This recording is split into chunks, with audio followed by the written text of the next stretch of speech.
Então vamos agora, porque é de fato também muito importante, estratégias para prevenir a recorrência de novos cálculos serem formados, tá? Para evitar que o paciente passe por aquele desconforto todo, aquela via crucis que é a emergência. Então vamos tentar diminuir a chance que esse paciente venha a formar um novo cálculo.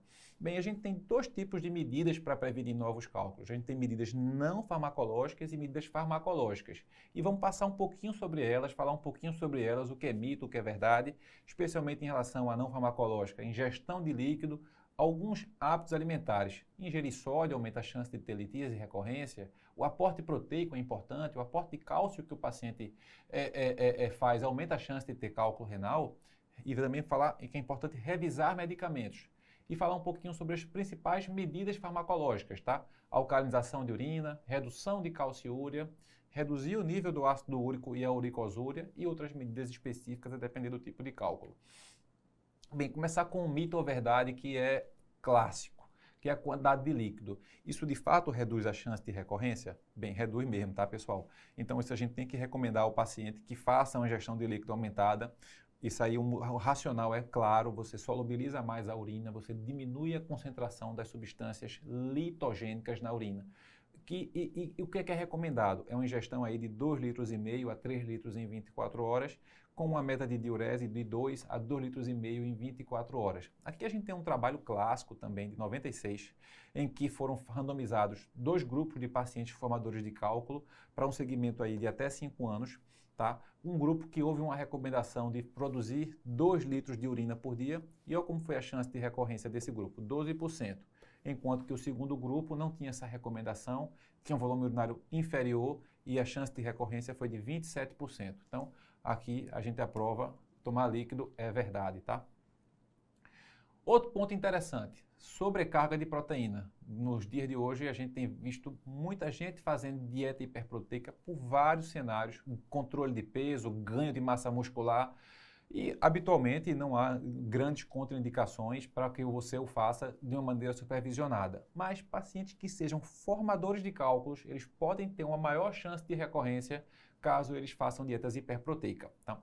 Aqui a gente tem 2 grupos de pacientes, tá? Pacientes que fazem uma dieta normoproteica, aí com em torno de 0,8, 1 grama por quilo por dia, comparado com pacientes que fazem mais perto de 2 gramas por quilo por dia. Olha o que acontece, a gente tem um aumento da excreção de cálcio na urina, tá? A gente tem um aumento da excreção de ácido úrico na urina e a gente tem uma redução do citrato urinário. Isso se traduz num aumento da chance da formação de cálculo renal, tá? Então, isso é importante considerar para esses pacientes a necessidade de reduzir o aporte proteico caso eles estejam fazendo dieta hiperproteica.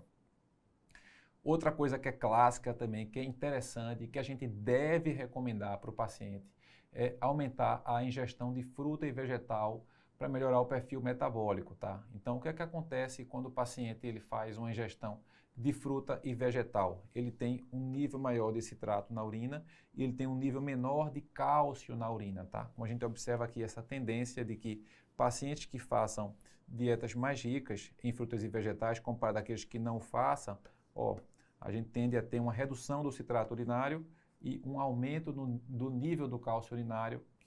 A gente diminui um protetor e a gente aumenta um indutor da cristalização.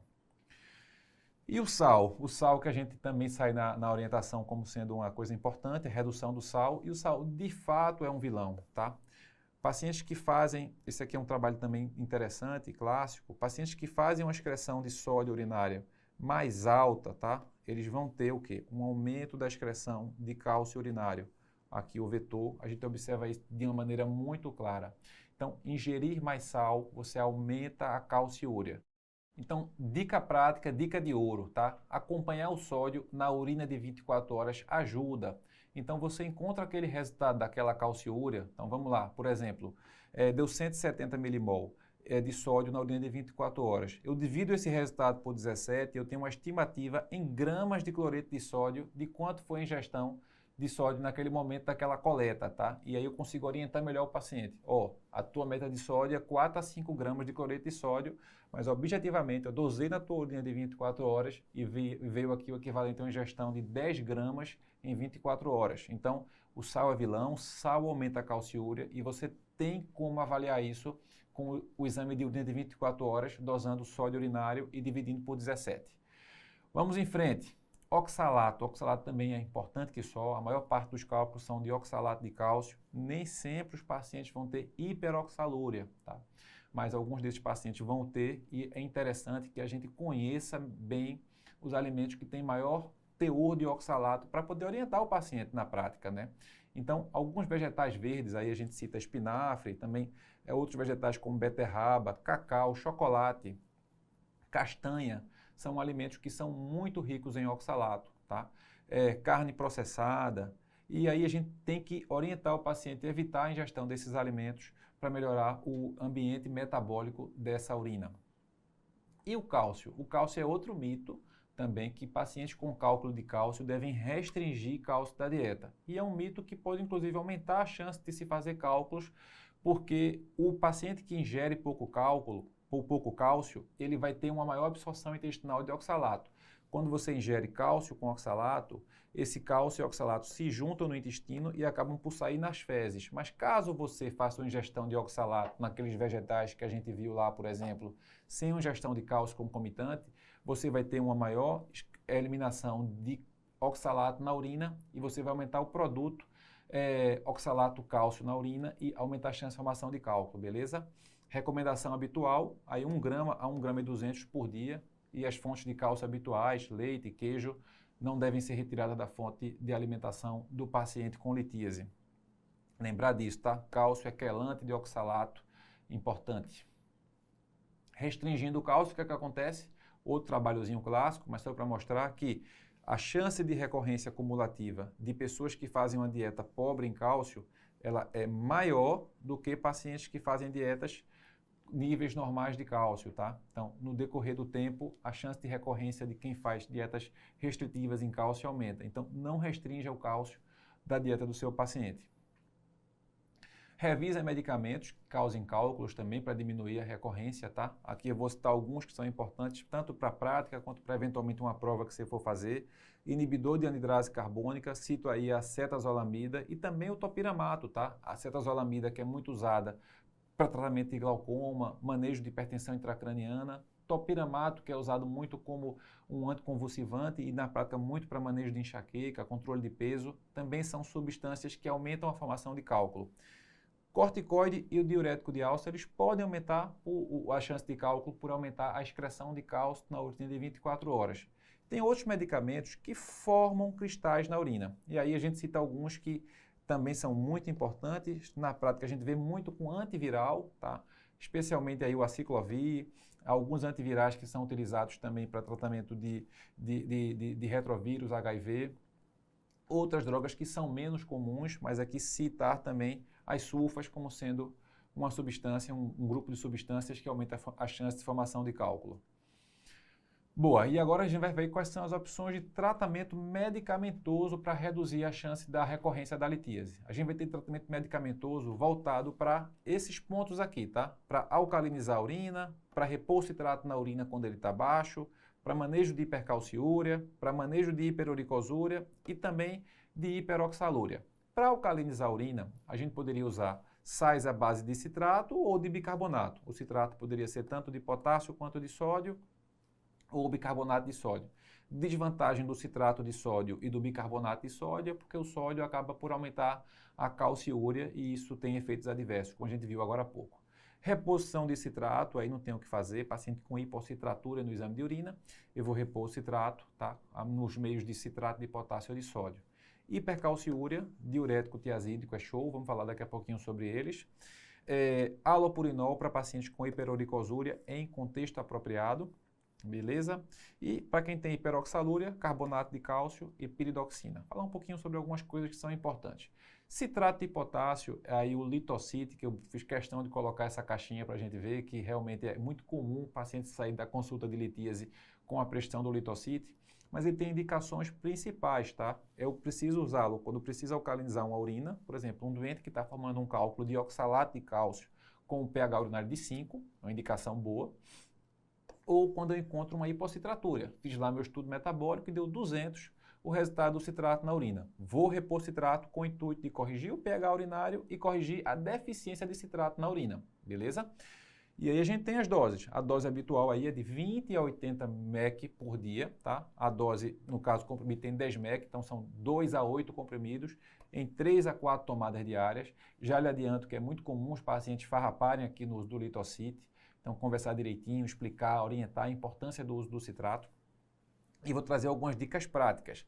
Acompanhe o pH urinário. Evite, na maioria das vezes, se o pH urinário for maior do que 6,5 ou 7, porque quando eu der o citrato, eu vou estar alcalinizando ainda mais a urina e vou estar aumentando a chance de precipitação de cálculos de fosfato de cálcio, tá?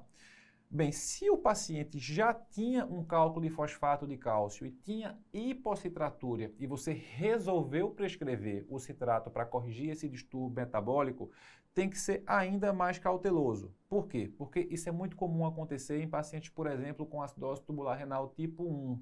E esses pacientes costumam já ter um pH urinário mais alcalino. Então, se você aumentar o pH urinário, você vai aumentar a chance de precipitação do fosfato de cálcio. Beleza? E, mais uma vez, reforçando a necessidade de acompanhar o citrato urinário na prática, isso é importante. O bicarbonato de sódio, vou voltar a falar sobre ele, muito acessível, muito disponível, custo baixo. O uso é possível, mas habitualmente não recomendado. Por mais que ele alcalinize a urina, a carga de sódio aumenta a calciúria, como a gente viu agora há pouco. Falando isso aqui para gravar bem, tá? Bem, diurético tiazídico, a gente também é uma droga muito importante, muito acessível, reduz bem calciúria, tá? Então é uma droga muito utilizada em pacientes com hipercalciúria.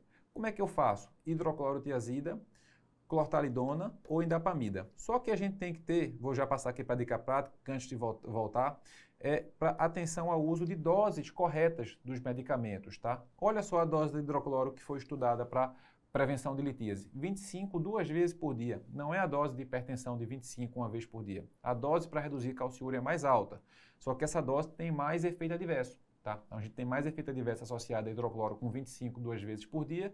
É por isso que na prática a gente usa muito aqui, ó, clortalidona, tá? Um diurético com custo acessível e que tem uma dose, um perfil de segurança metabólica melhor do que a hidroclorotiazida, beleza? Ou então indapamida 2,5, mas aí a gente aumenta um pouco mais o custo do tratamento. Outras dicas práticas interessantes, ó. Efeito máximo da redução da calciúria se eu restringo em conjunto o sódio. Então, dosei o sódio na ordem de 24 horas, o sódio está aumentado, investe nisso, tá? E divide com o paciente, ó. Tu estás com hipercalciúria, tu estás com sódio urinário alto, restringe sódio da tua alimentação. Sódio não é somente sal, alimento industrializado, alimento com conservante, vê rótulo, beleza? Outra coisa prática interessante é que diurético tiazídico ele pode depletar potássio, é um efeito adverso descrito a hipocalemia. Então, se você tem depressão de potássio, você pode ter uma piora da citratúria. Então, você pode reduzir a citratúria, você pode piorar essa hipocitratúria e aumentar a chance de formação de cálculo, tem que ficar ligado nisso. Alopurinol também é outra prescrição também que sai muito e muitas vezes sem indicação. A indicação principal é hiperuricosúria, tá? A dose é de 100 a 300 miligramas por dia de alopurinol e ele pode ser usado tanto para pacientes com cálculos de cálcio e com pacientes com, como é que se diz, em cálculos também de ácido úrico com hiperuricosúria, tá? Cálculo de cálcio sim, então o paciente tem um cálculo de oxalato de cálcio, ele tem hiperuricosúria, você pode prescrever alopurinol para ele, tá? A hiperuricosúria aumenta a chance de recorrência de litíase de cálcio também. E uma outra coisa que é interessante é que não é a primeira linha de tratamento em cálculos de ácido úrico. Por incrível que pareça, cálculo de ácido úrico se beneficia muito mais de alcalinização de urina, tá? Do que de redução de uricosúria, beleza? Então fica essa outra dica. Cálculo de ácido úrico se beneficia muito de alcalinizar a urina, tirar esse pH daquele nível de 5, tá? Carbonato de cálcio é uma droga muito pouco prescrita no manejo da litíase. A indicação principal é uma hiperoxalúria que não respondeu ao tratamento clínico, tratamento dietético ou uma hiperoxalúria mais severa. A dose habitual é de 1 a 2 gramas por dia do carbonato de cálcio. Como eu disse, níveis baixos habitualmente são tratados com dieta, lá naquele slide que a gente viu, e claro que com o profissional de nutrição ajudando, a chance de você conseguir atingir essa meta é muito maior. Em alguns casos, você pode precisar usar, quando a hiperoxaluria é entérica, a colestiramina, e se o nível de oxaluria for muito maior, geralmente esse paciente tem alguma outra doença associada, pode precisar de piridoxina. Bem, fechando o caso, a gente começou para Pedro um tratamento que foi orientado em aumentar o volume urinário. Isso é uma outra coisa boa do estudo metabólico, você quantifica o volume urinário do paciente. Esse paciente estava urinando somente 1 litro em 24 horas, é muito pouco.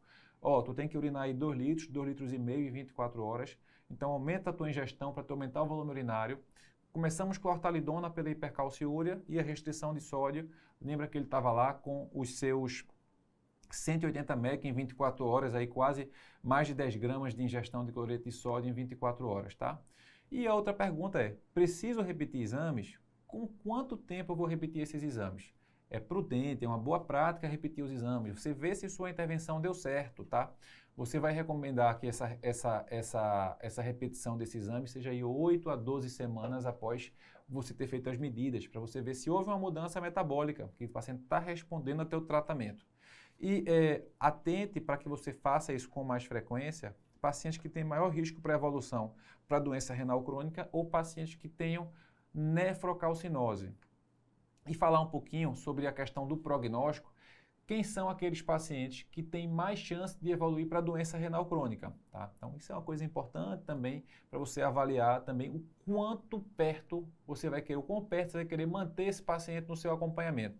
Sexo feminino, obesidade, cálculos de estruvita, pacientes com rim único, com disfunção miccional, uropatia obstrutiva prévia, hiperoxalúria ou que tenham nefrocalcinose, eles têm mais chance de fazer doença renal crônica. E aí você tem que manter esse paciente aí realmente muito dentro do seu radar para evitar que você tenha uma surpresa desfavorável, uma perda de função, uma necessidade de nefrectomia, evolução para DRC terminal. E fique atento à nefrocalcinose. A gente falou dela sobre ela 2 vezes agora há pouco. Só citar que a nefrocalcinose é a calcificação do parênquima renal. Ela tem muita coisa em comum com a nefrolitíase, mas é uma condição diferente. Muitas vezes os mecanismos subjacentes que levam à calcificação do parênquima são parecidos com os mecanismos que fazem com que se forme um cálculo dentro da via urinária, mas são condições diferentes, tá? E quando você encontra esse diagnóstico, essa calcificação importante do parênquima renal, vai lá investigar bem o que é que está por trás disso. Vê se esse paciente tem hiperoxalúria, vê a fosfatúria com cuidado, porque a nefrocalcinose tem uma chance maior, caso não tratada, de evoluir para doença renal crônica terminal.